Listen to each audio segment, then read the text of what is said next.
Hello, Stuart, and welcome to M&A Profits, Lessons from the Trenches.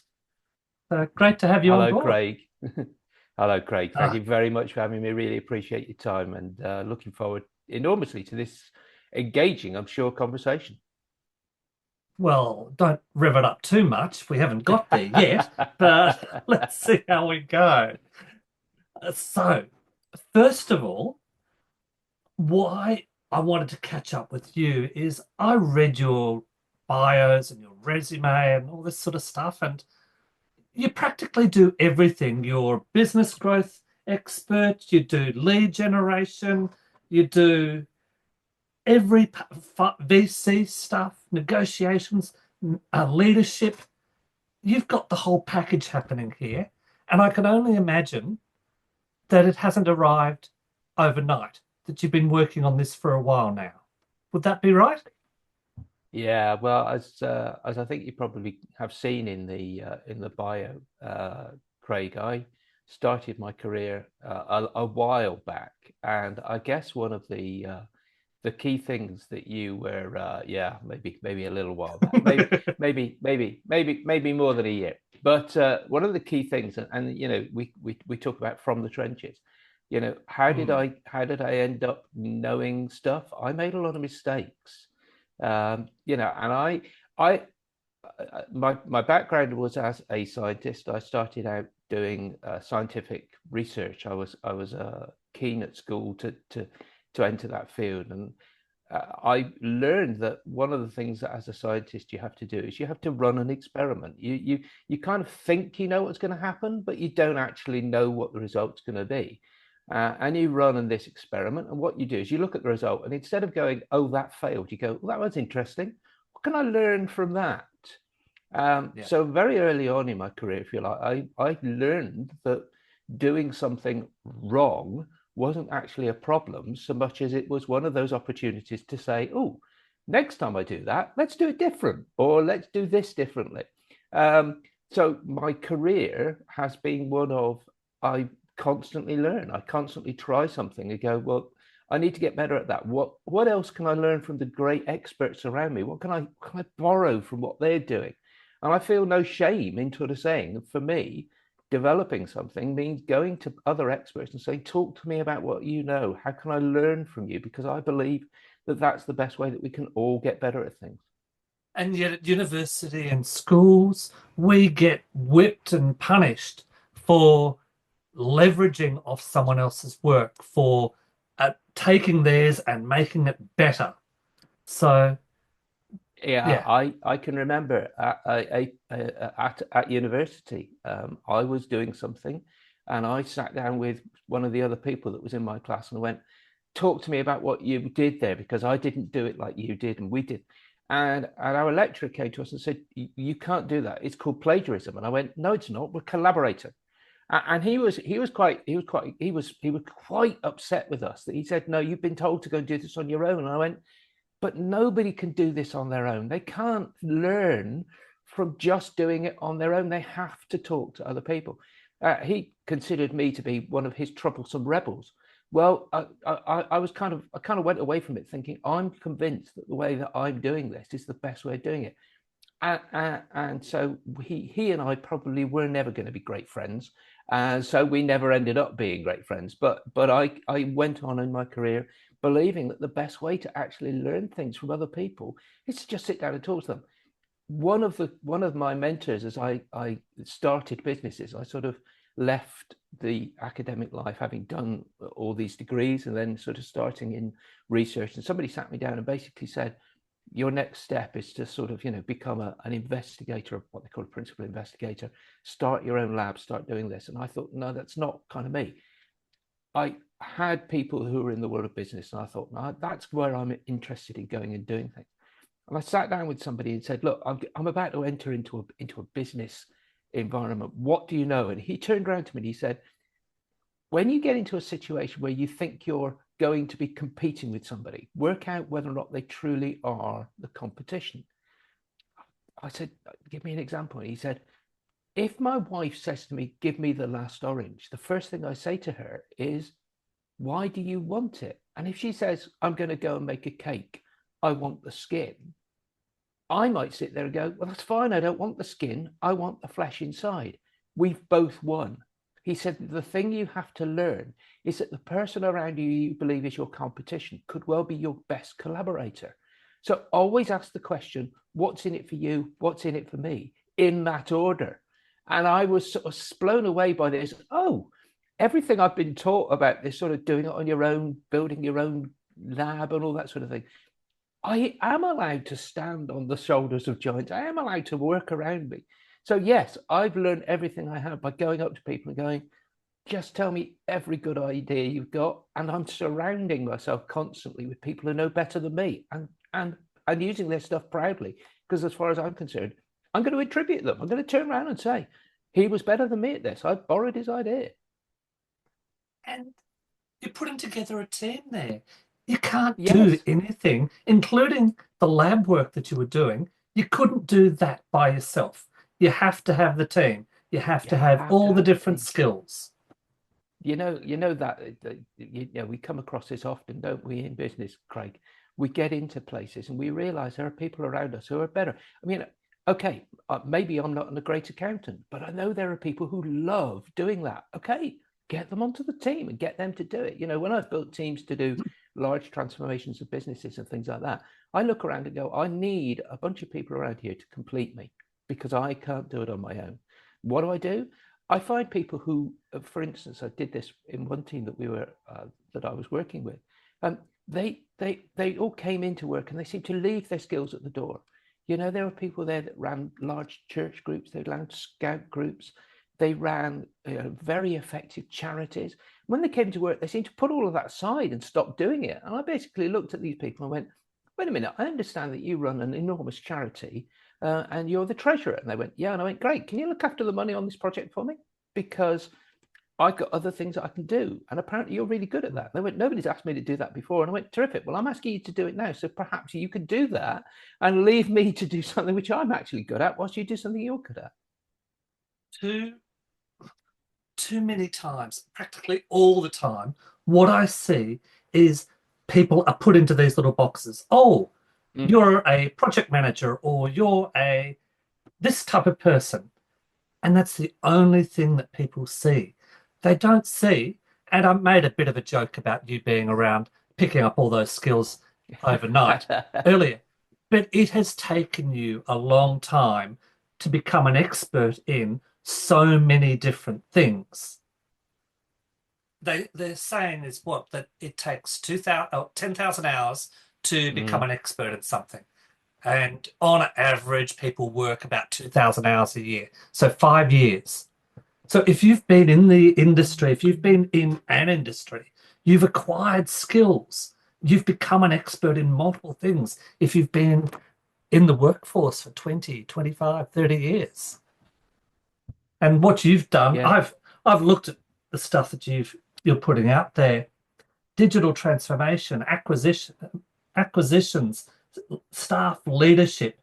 You've got a huge repertoire of skills that you'd be able to go into practically any business and look at and say, oh, yes, this is what you need to do now if you want to do your growth, your business growth.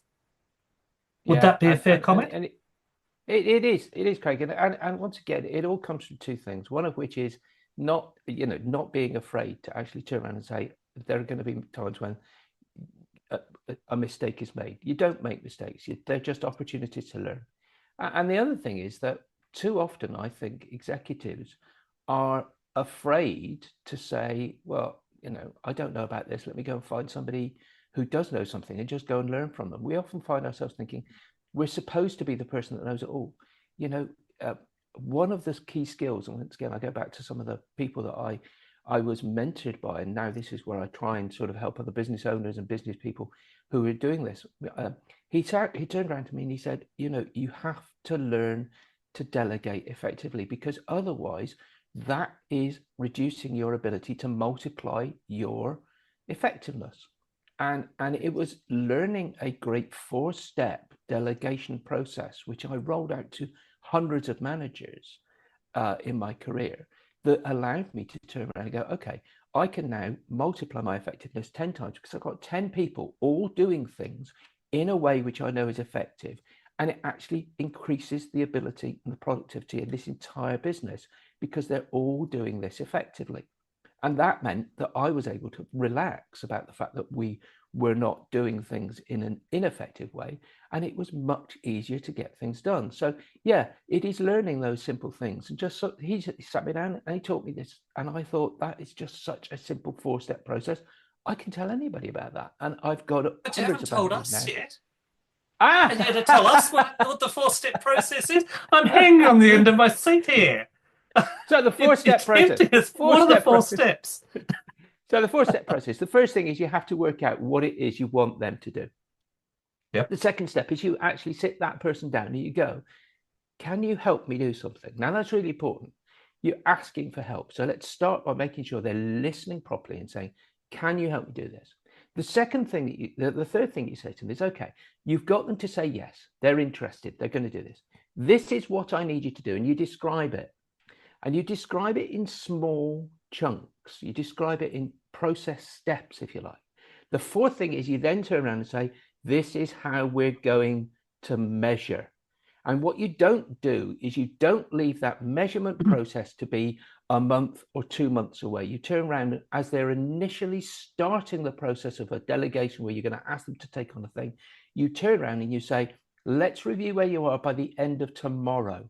Just go this far until the end of tomorrow. We'll check on whether or not we're making the right progress. And then you can return to step 2. Okay, you've made it this far. Let's make sure we're doing this much by the end of the next week. Let's check progress. So you've described the quality standard, you've described a reporting process. And remember, the work isn't done until they've reported to you that it's complete. And that process I've rolled out now to hundreds of managers. And it is that second and third steps, people describing what they actually want, getting the help, and the checking on the process, the progress towards it, which is so effective. Too many people leave those let's review things until far too late. If you give somebody a month to achieve something, they normally don't start it until about a week before they really have the deadline. And then it gets rushed. So what you do is you keep the review process really short. And from a merger integration perspective, you don't have months. You've got You don't. a You day, you've don't. got hours, you've got 2 days. That's it. Yeah, So that absolutely. review process would have to be quite timely. Absolutely. Absolutely. You know, if you need something done by the end of the week, the last thing you want, I mean, it might be as simple, and I sometimes do this with people. I turn around and say, send me an email by the end of today that gives me an update. Well, I may not have time to read the email, but the fact that they've sent an email means that they've had to go out and achieve something. Now, Yes. we have to ensure that somebody understands that the report back is the key part of this, because it's not until they report back, not until they actually tell somebody else that the next step is ready or that they completed their bit, that you can actually make the progress. Too often I think we have this sort of knowledge that I've done my thing, I don't need to tell anybody else it's done, they'll somehow guess it'll all be okay. We make sure that people are reporting back where they are so that they can then take the next step, or somebody else can take their work and move it on. It's this ability to actually remind people that you've got to report back, they've got to tell somebody that it's complete, that actually makes those integrations successful, because too often we Mm. don't do that well enough and we end up in a situation where everybody's guessing where we are. The reporting back and the telling each other is absolutely critical. I got bought into an M&A, a billion-dollar M&A that wasn't quite going as planned, and I was brought in at short notice.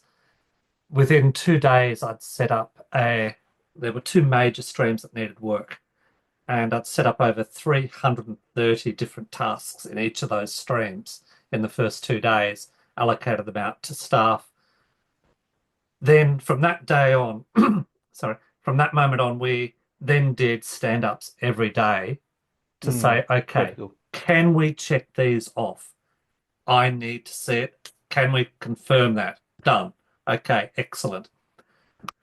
I think you might like my four rules. I might let you know what my four rules are. I'm They may going, not. Craig, so long as you're comfortable with me learning from you and taking these, because I know that you're going to be an expert in this, and I'm happy to acknowledge you. Well, this is nice and simple. This is all about working relationships. Rule number one, tell me what you can do. Yeah. Rule number two, tell me what you can't do. And that's okay. Because if you can't do it, someone else can. I just need to know so that I can reallocate it, re-educate, train up, do something. Just need to know. Rule number three, never lie to me or my customer. Rule number four, never ignore me or my customer. Oh, So great rules. they're my four rules that I work by. Great rules. I love those. I love those. I will be stealing them, borrowing them. You are welcome to steal them all you like, but I recommend that everybody stop the podcast here, rewind back 5 minutes, and play all of that again because I think they're going to get a lot out of it and they'll need to listen to it 2 or 3 times. I agree with, and I do love those rules, Craig, because for me, the second of those, tell me what you can't do, is one that I think too many people are afraid to take forward because they're Yes. believing somehow. Once again, we were talking about the fact that we have great knowledge, we all have things that we're trying to achieve.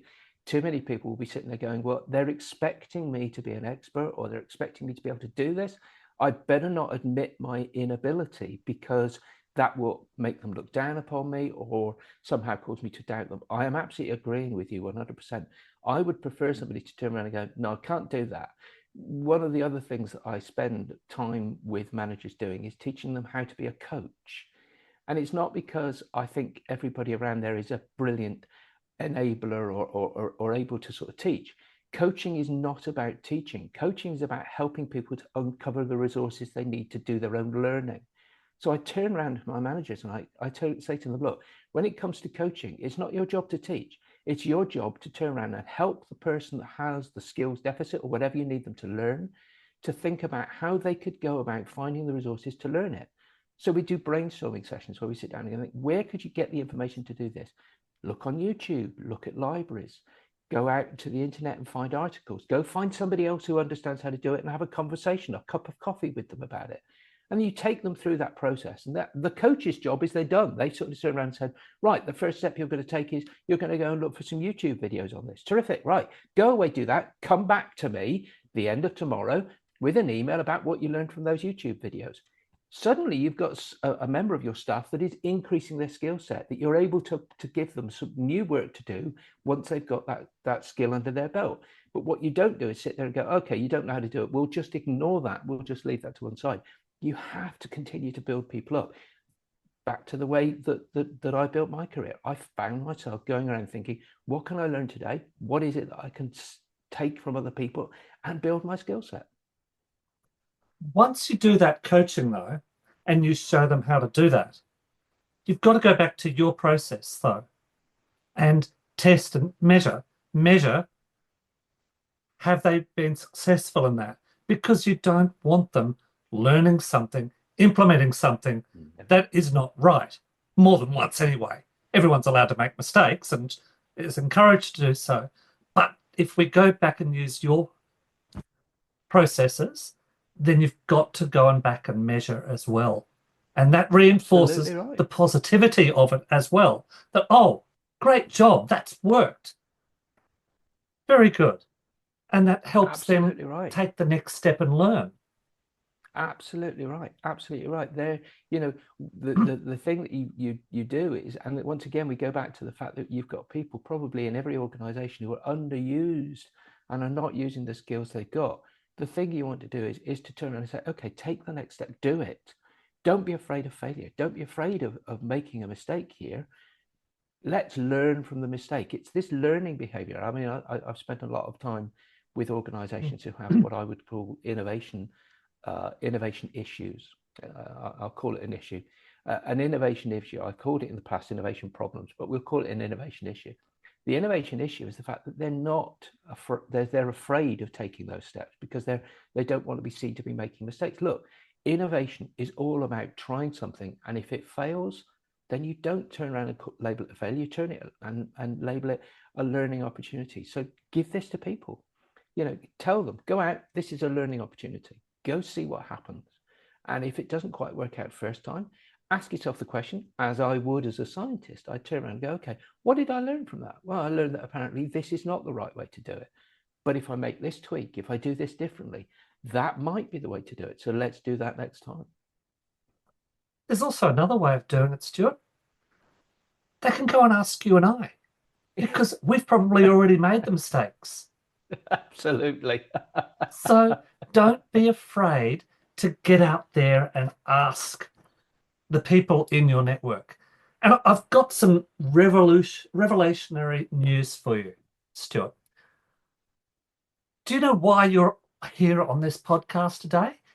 It is so that I can learn from you, so that the Oh, people that are watching this podcast can learn from you as well, because we need to know more. We need to yeah. understand what mistakes you've made. Yeah, and Craig, we could be here a lot longer than we have if I were to tell you about every mistake. I will, however, look. Let me just lay out one of the mistakes I made, and we'll go through that process of how did we learn from that particular thing. I Yeah. was absolutely convinced very early in one of my transformations that the best way of sort of getting something done was to put in process step, which would actually mean that somebody had to actually check that something was complete. This is how I came to the, we must report it, because we all forgot that that step was there.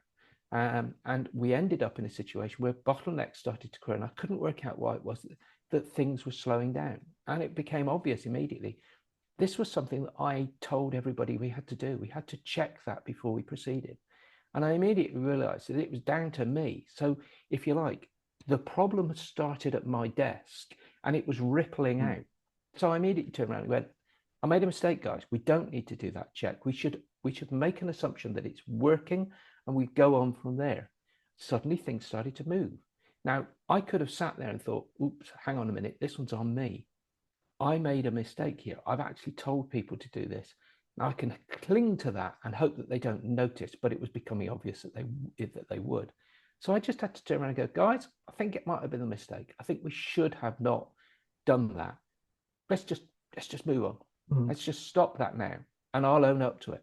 And it was something that the whole team eventually sort of went, oh, it's okay to admit to a mistake. And I had people around the table and meetings coming later in that project where people would turn around and go, do you know something? I think I might have made a mistake. And it revolutionized everybody. They felt freer to actually turn around and go, do you know something? I think we should do this differently. And we suddenly had an awful lot more collaboration. Innovation started to happen. And it was because people had realized that saying, do you know, I'm not sure I got it right, was acceptable. But some organizations are not of that attitude. I'll give you an example. I was did a job for an organization, and anyway, I had this systems engineer on a computer system somewhere, and he rang me up and he said, oh, I want to do this. I said, do not do that. Do not press that button. And anyway, 5 minutes later, the whole computer network went down. Everything went crashing around. Guess what? He pressed the button. So we got it all fixed up an hour or so later, and I went and saw the change manager for the organization to do a debrief. When you have a major outage on any system or any environment, you go and see the change manager and you go through, okay, this is what happened. This is what we've done to fix it. This is the current status. And he said, so who's responsible for this? I said, oh, that's me. Mm. I said, it's my fault. Sorry, fully responsible. He said, you didn't do this. I mean, I wouldn't know where the button was anyway. But Mm-hmm, he mm-hmm, said, you mm-hmm. didn't do this. He said, did Michael do this? I said, it doesn't matter. I said, this is my project. I said, the staff work for me. I said, this was as a result. I said, it's my fault. I take the flak. He said, no, he said, you can't take the flak on this. He said, they've got to be held accountable. That was totally the wrong attitude. That Yeah, really was. absolutely wrong. Absolutely wrong. Now, I had obviously spoken with Michael, who it was, by the way, and I had spoken with Michael and I'd said, hey, look, you screwed up. And he knew that. Fine, fix it. And it was fixed. But this change manager was so focused on who's at fault, who can I crucify? How do we get around that? How do you Mm. deal with leadership all the time? How do we change that mentality within organizations, particularly government organizations, which are like very much like that? Yeah, no, you're absolutely right, Craig. There are people around who look at it and go, "We have to have the blame some." And and I appreciate that because we have processes, we have systems that turn around and say, "We have to learn from this, but we have to start by Mm. identifying where the problem started, and then sort of, we can sort of start with sort of right. If he did this, then he should never have done that." So I can understand where it's come from Mm. because we're trying to learn. But the fact of the matter is, I think we have to liberate this blame. And this is something that I talk to leaders about. And I talk to them about the fact if you want true innovation in your organization, I really believe every organization could do with a lot more innovation. But we could talk Yes. about that for another 2 or 3 podcasts. But let's assume that if you want true innovation in your organization, the first thing you have to do is you have to release everybody to be allowed to try and make an experiment work. And that experiment is often not going to work the way it should. We're going back to what I learned as a scientist. I spent a lot of time chasing down things. I thought to myself, this is definitely what's going on within this system. And the systems I was dealing with were viruses within human cells. So you can imagine they are fairly complex systems. So I'd Yes. go down and I'd be thinking, I know exactly what's going on in this system. And it wouldn't be. But the fact of the matter is, I wouldn't have known that until I tried. So you have to release people to try and experiment. You have to release people to try and do something differently. And if that doesn't work, okay, it doesn't work. So what you do is you put controls around it. I always used to say when we were sort of, adjusting a process within a large business, we'll take 10% of our customer orders down this new system. We'll take 10% of our customer orders down this Mm. new way of doing it. We'll see what happens with that 10%. We'll measure. Once again, we're coming back to the way that scientists do things. They measure. We'll measure the effectiveness of this new system. If it works, great. We'll turn all 100% of our customer orders down this new system. But if it doesn't, okay, we rethink it. We have not failed. What we've done is we've learned something new, and you have to turn that mindset back to we are now a learning organization. We're an organization that wants to try things new. We want to try and learn how to do things better.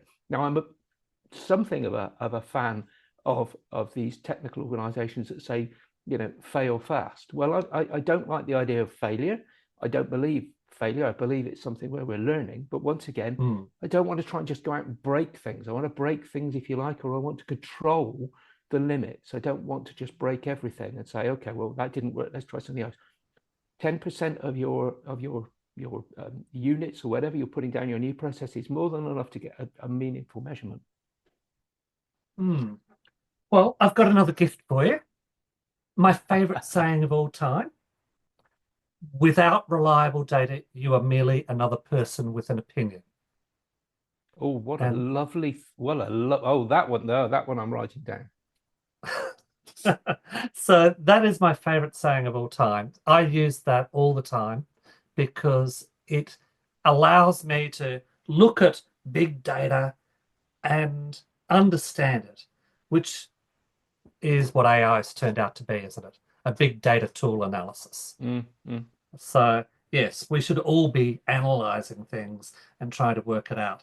Okay, so that brings us to another good point. I had a list of questions here. We haven't hit any of them, by the way. So we might have to have another chat, I think, at another time. But that brings me to another one. AI. Where's that fitting in the M&A space for you? I'm looking forward to what I think is probably going to. I mean, I think AI has some tremendous advantages.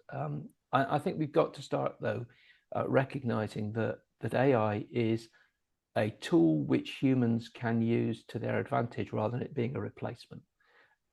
AI, as it currently stands, and I know there are some things which are happening in AI, in the AI world, which is going to change some of this. But as it stands at the moment, AI is a great way of providing additional data, additional information points for a better decision to be made. You know, AI is great at sifting through large amounts of data, far better than the human being can be, to process and provide you with new ways of looking at a situation.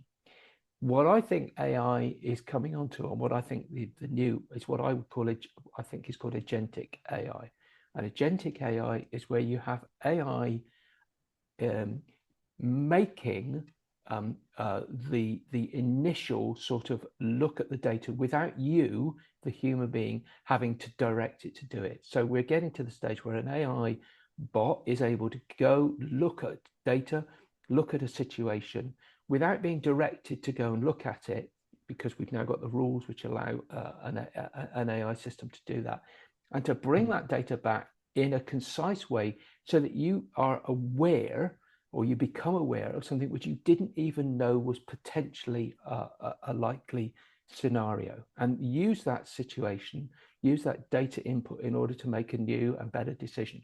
Now, I think there's some really interesting stuff that's going to happen there. One, in terms of when you bring organizations together, there's often very large amounts of data which you can't actually sort of understand how it would help you. And agentic AI will enable systems to go find that data which you don't even know exists because it's not structured enough, or it doesn't allow you to be able to sort of understand the way in which it could be used. Bring that together into a structure and then present it back to the managers of an organization to start looking at going, that's interesting. We didn't know that about our customers, or we didn't know that about our operations. How can we make use of that information in order to progress from here? So there's some great interest in this sort of agentic AI, if you like, where an almost an extension of a human system is out looking for things which allow them to sort of make a better decision. Now, I think that's where we're going to be for the next couple of years. I wouldn't like to predict where we're going to be in 10 years' time, because I didn't think in 10 years ago we were going to have the situation we're in now, where you have things like large language models and such like, who are sort of now writing data for us into documents. I will say that I think at the moment too many people are afraid that AI is going to take their job. If that was true when we first introduced PCs, and we had what was, many years ago, the first spreadsheets, like, I think it was VisiCalc that was possibly the first spreadsheet that came onto the world of home computers, that would have eliminated anybody who had to do calculations, accountants, bookkeepers. Never did. It just made their jobs easier. It allowed them to do different things. So I think AI at the moment has that capability. But I think it's this next step where we release the AI systems to actually start looking into data that we don't even know exists, and then use that as human beings to actually say, we can use that to make a better decision. I have to admit, I love a contract myself. I love a good contract. Uh, I, I can really get into them myself. However, I think that AI is certainly going to be able to find the gotchas in the contracts pretty Yeah, damn quickly in the absolutely. future. Absolutely. And that's going to save Absolutely. people. For example, I'm just looking up at a plaque above my desk there, where we're able to save a police force $5 million a year on their budget because I found a clause in their contract. So being able to find those clauses, it took me 17 months to find that clause, by the way.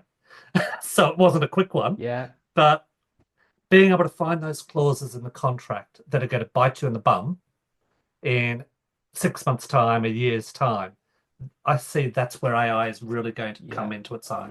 This is where I think these agentic AI systems are going to get to, because at the moment, in order to do that, you basically have to sort of gather all that documentation and sort of set an AI system to go through all those contracts. We're getting to the stage where I think there will be we can set an AI system loose on a document repository and say, go find me go find me something in that which looks interesting, And that brings that back. Do you realize in these three contracts, you've got three competing clauses, none of which can actually be fulfilled, or Yeah. at least if you fulfill one, the other two are broken. And then you can start And looking at it going, how do we actually harmonize that? yeah, list all the dates and the timelines for this contract. And match it up with the costs, that sort of thing. I think that's where AI is really going to give us It's it's some it, immediate because value in the next year. and I think the thing is, Craig, that we view this as somehow this is going to take away our jobs. No, it doesn't take away a job. This actually just ends up with a better decision making pool. This gives you more information on Hmm, which to make better decisions. yes. Well, Stuart, can I ask a favor, please? Could Please. could we do this again? Because I didn't Oh, get to that would ask be any of my questions. that would be fabulous, Craig. Absolutely fabulous. Love it. Excellent. So I'm going to put some social media stuff down the bottom for Stuart, and we'll put all the details in there as well. And do we keep the, yeah, we'll keep the bits in there. I'm sure I said some things that'll get rather controversial in there, but anyway, we'll keep it. Well, Stuart, I like no controversial, Craig. It's not controversial. They're just another opinion. I mean, I'm going to give you a very live example. I was talking to a business leader. Where are we? We just had a short holiday, so it was just 2 weeks ago. This business leader said, "I'm extraordinarily stressed," and I said, "Remember, stress is your reaction. You can choose to react differently. If somebody says something mm, controversial to you, choose to react differently. Somebody can turn around and tell you that you are something you don't like, and your reaction is, well, that's their opinion. I really don't care about their opinion. I have my own internal reaction to it." So, guys, if you've heard something that I've said that's controversial, choose to react differently. fine. Then I'm going to react. Okay. I'm going to tell you about, I don't know whether I should quote the person who gave me this quote, but it's a close friend of mine, and he said opinions are like armpits. Everybody's got at least two, and they all stink. I like your Uh, friend. Let's get him on the so, call. so if you wanted controversial, that's it. We're done. Okay, so I think I might call time on that. And thank you so much, Stuart. And I would love to have you back. I think there's a lot more we can chat about. And I think this is going to cut out on us, actually. It's time. Brilliant. So thank you, Thank you very Stuart. much, Craig. Thank you very much I'll for the time, Craig. Really appreciate your time, and it's been real fun doing this. glad to hear it, mate. Glad to hear it. We'll talk soon. Bye bye. Okay, bye.